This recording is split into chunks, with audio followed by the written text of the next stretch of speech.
Yo, yo, yo, what up, what up, what up, my betting family?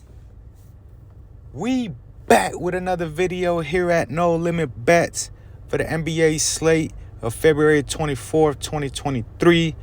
Before we get started, though, as always, I would like to say good morning to y'all, good afternoon, whatever time it may be that you're watching this video.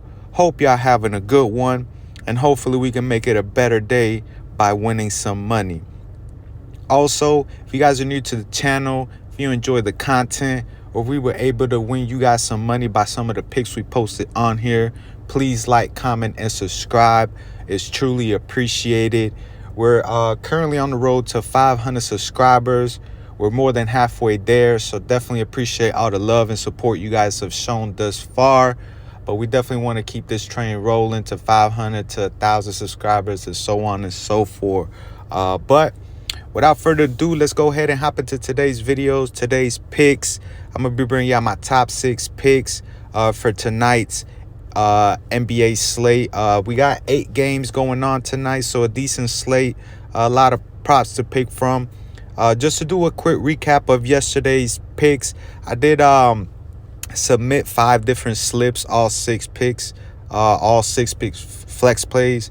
So with this one, we were able to go 5-1. Markelle Fultz ends right on the hook with 24, man. So close to the sweep, but we were able to go 5-1 with this one.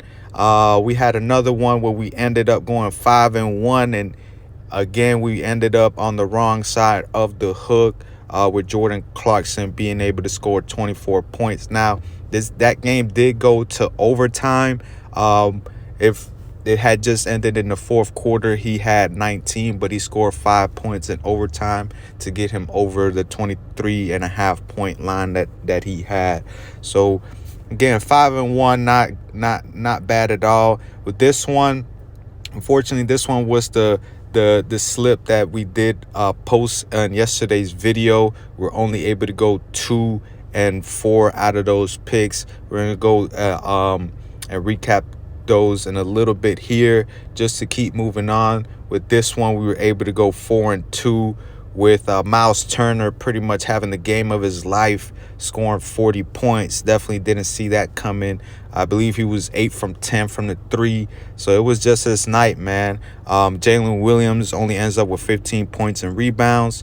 And then this last one, again, 5-1. Darius Garland wasn't able to get it done for us. Now, so those were 3 5-1 slips.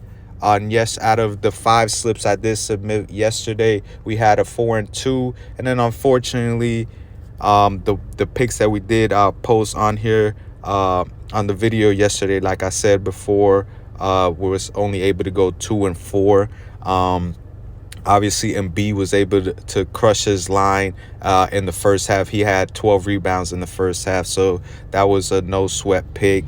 Jaren Jackson was able to get it done for us in the fourth quarter. And then overall, Darius Garland wasn't able to get it done for us, coming up short with just 27 points and assists. Jordan Poole had a rough night shooting. I think he was like 3 for 10 from the field or something around the rate. It just wasn't his night overall. He only ends up with 16 points. Jalen Duren deals with foul trouble, had 5 fouls throughout the whole game, so he just dealt with foul trouble from the beginning. And then Robert Williams, that was just definitely a bad play. I mean, that obviously this whole slip was overall a bad slip, but Robert Williams just only gets 4 rebounds against Indy. Definitely didn't see that coming. Obviously, I thought he was going to dominate on the boards. But all in all, overall, obviously, we had a good night yesterday in totality. But the ones that I did post on here, we had a horrible night, only going 4-2. So I definitely want to bring you guys winning picks as always. So we're going to look to bounce back tonight. It's good. It's a good day to bounce back. It's Friday, payday Friday. So let's go ahead and hop into today's picks. For our first pick, we're gonna be going to a rebound and prop. We're going to go to the Bucks and Heat game, and we're going to be taking Bam Adebayo over 10.5 rebounds now. Again, he was an all-star this year, so they are counting as his last five. They're counting his last game against the all-star, but we're not going to go ahead and count that. We're just looking at the 4 previous one where he was able to hit his over 2 out of those 4 games. He is only averaging 8.2 rebounds over his last 5 games, but again, that includes the 0 rebounds in the all-star.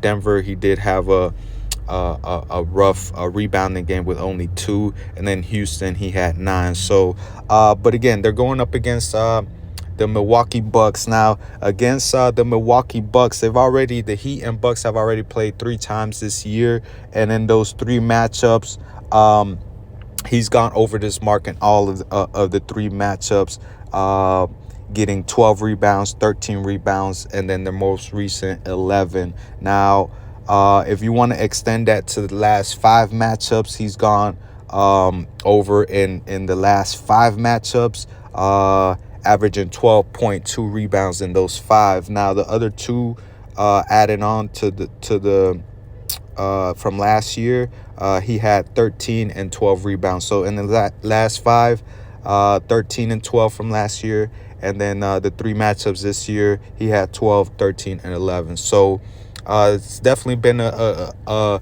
good matchup rebounding wise for Bam, as Bam is the Heat's pretty much lone big man, lone rebounding big man. I know they just added Kevin Love. We're not sure yet of what he's going to bring.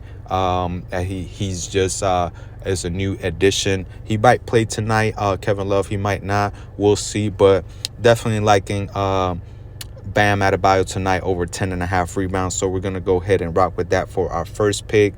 For our second pick, we're going to go to assist prop. We're going to stick to the same game. We're going to go to Jrue Holiday over 7.5 assists. Now, Giannis is doubtful for tonight's game, so I don't expect him to play. This is why I'm picking this line. Now, if he does end up playing, then obviously I don't like this line. But without Giannis this season, Jrue Holiday is averaging 10 assists per game. So once Giannis is out, he becomes more of the playmaker for this team. And he's gone over against the Heat 2 out of those 3 matchups. Now, those 2 matchups that he did go over were without Giannis, where he ends up with 10 assists and 11 assists. Now, the third matchup, Giannis ends up playing. I believe he had a triple-double that game, and Jrue Holiday only ended up with, I believe, 2 or 3 assists. So this pick is all contingent on Giannis not playing. I don't expect him to play with that wrist injury. I expect the Bucks to rest him for, a couple games, get that wrist, healthy before he even gets back out there on the court. So that's again, this is only if Giannis plays. If he does, and this is only if he doesn't play. Giannis doesn't play. If Giannis does end up playing, I don't like this prop, but this is all based on him not playing. So we're going to go ahead and rock with him for our second pick. For our third pick, we're going to go to the Nets and Bulls game. And we're going to go to the points and assists category. And we're going to be taking Spencer Dinwiddie over 25.5 points and assists. Now, against the Bulls, he's hit this over 7 out of his last 9 matchups against the Bulls, averaging 21.3 points and 5.5 assists in those 9 matchups.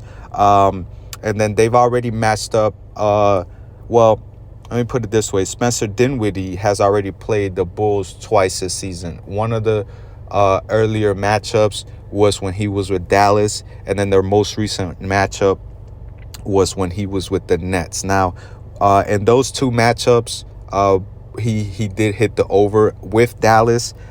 He had 35 points and assists, and then with the Nets, their most recent matchup, he had 31 points and assists. So he's had a good track record against the Bulls overall. And this team is full of defenders. Now, if we're looking scoring wise, obviously you have Mikal Bridges and Spencer Dinwiddie that can get you buckets. The other pieces around them, they can get you bucket as well, but not go out there and get their own buckets, if you get what I'm saying. They're more of drive and then you kick to them with Cam Johnson and Dorian Finney-Smith. They're more catch and shoot guys or catch and drive, really not being able to get their own bucket. So Spencer Dinwiddie, Mikal Bridges are the only two really bucket getters. And I just like Spencer Dinwiddie in this matchup against the Bulls. So we're going to go ahead and go with that for our third pick. For our fourth pick, we're sticking to the same game. Now, we're going to a three-point prop. And I did take this prop earlier this season. I'm not sure how long ago it was where we took his under. We're going to be taking his under again. Now, that one time he shot 1-3 in that one game earlier this season, and he made it. So I don't expect that to happen this game, as the Brooklyn Nets are full of defenders. Their whole starting five are able to just switch every position. And I don't expect DeMar DeRozan to be able to hit a three. Also, we all know DeMar DeRozan is not a three-point shooter. He only takes them when he's completely wide open, obviously, but he does most of his damage inside the three-point line. He's definitely the mid-range king, and then driving to the paint as well, getting to the free throw line. So as far as in the three, we're going to be taking the under on this line for those reasons. So we're going to go ahead and go with that for our fourth pick. I know it is a hit or miss type of prop, but we're going to go ahead and take the risk, and we're going to go ahead and say he's going to miss it. So we're going to go ahead and rock with that for our fourth pick. For our fifth pick, we're going to go to the to points and rebounds category, and we're going to go down to the Suns and OKC game, and we're going to be taking DeAndre Ayton over 31.5 points and rebounds. Now, there's not really a lot of stats to go off of, as the Suns and OKC have not played against each other this year. This is going to be their first matchup, I believe, out of 4. So they're going to be facing each other 4 more times for, the remaining 20-some games. Now, I like this prop for a few reasons, though. OKC, as we all know, has struggled all season against opposing centers. Overall, they allow the 5th most rebounds per game to opposing centers, and they're in the middle of the pack as far as in points allowed to opposing centers.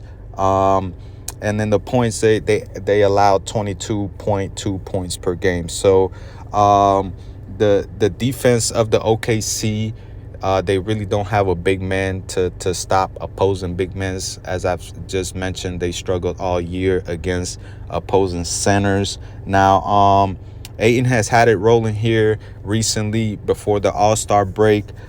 His last 5 games before the All-Star break, he went over this line in 3 out of those 5, averaging 25.4 games and 9.2 rebounds, totaling 34.6 points and rebounds per game. So well above this line. And if you want to extend it to his last 10 games, he's averaging 23.7 points and 10.1 rebounds for a total of 33.8 points and rebound, which is over this line as well. So go ahead and give me DeAndre Ayton for our 5th pick. And for our last pick, we're going to go to a PRA prop. We're going to go down to pretty much the latest game, the Clippers against Sacramento, and we're going to be taking Kawhi Leonard over 35.5 PRAs. Now, before the All-Star break, let me see if this loads up. But while it loads up, just overall, he's gone over this line 4 out of his last 6 matchups against the Kings, where he ends up in his last 6 matchups, he's had 37 PRAs, 33, 44, 37, 40, and 32. The 32 is their most recent matchup. But overall this season, the Kings are one of the worst defensive teams against opposing small forwards. Overall, in points allowed, they're the fourth. They allow the fourth most points per game to opposing small forwards, the fifth most rebounds per game to opposing small forwards, and the second most assists per game to opposing small forwards. So overall, they'll struggle this season against opposing small forwards. And as we know, Sacramento overall doesn't like to play too much defense. They're more of a fast-paced team, up and down team where they just like to outscore opponents. But it'll balance out as the Clippers are more of a defensive team, more of a slow-paced team. But I still think that Kawhi Leonard could get us, 36 PRAs tonight. Now, it's finally loaded up after averaging 35.2 over his last 5, hitting the over in 2 out of his last 5 games. But I still like him, this spot for him tonight against the Sacramento Kings, who are coming off of a back-to-back. They played last night against Portland, so they're on the second night of a back-to-back. So we're going to go ahead and rock with Kawhi Leonard for our 6th and last pick. Now, we're taking the over on all the picks except DeMar DeRozan 3-point make. Hopefully that doesn't come back to haunt us. But as always, if you guys agree with any of the plays that I've just mentioned, just make sure you do your own research. Just don't take my word for it. Also, if you guys are new to PrizePicks, mostly every Friday is a protected 6-pick flex play. So up to $20 is protected. If you don't win, obviously they give you your money back in promo funds tomorrow by noon. So we're going to go ahead and take advantage of that and place a $20 bet for the possibility of winning $500. So we're going to go ahead and place that entry. And that's going to be it for my top 6 picks for tonight's NBA games. Now, as always, enjoy the rest of your night. Enjoy the games tonight. And we'll be back here tomorrow for our top 6 picks for tomorrow's NBA slate of games. Other than that, y'all have a good one. And let's get this money.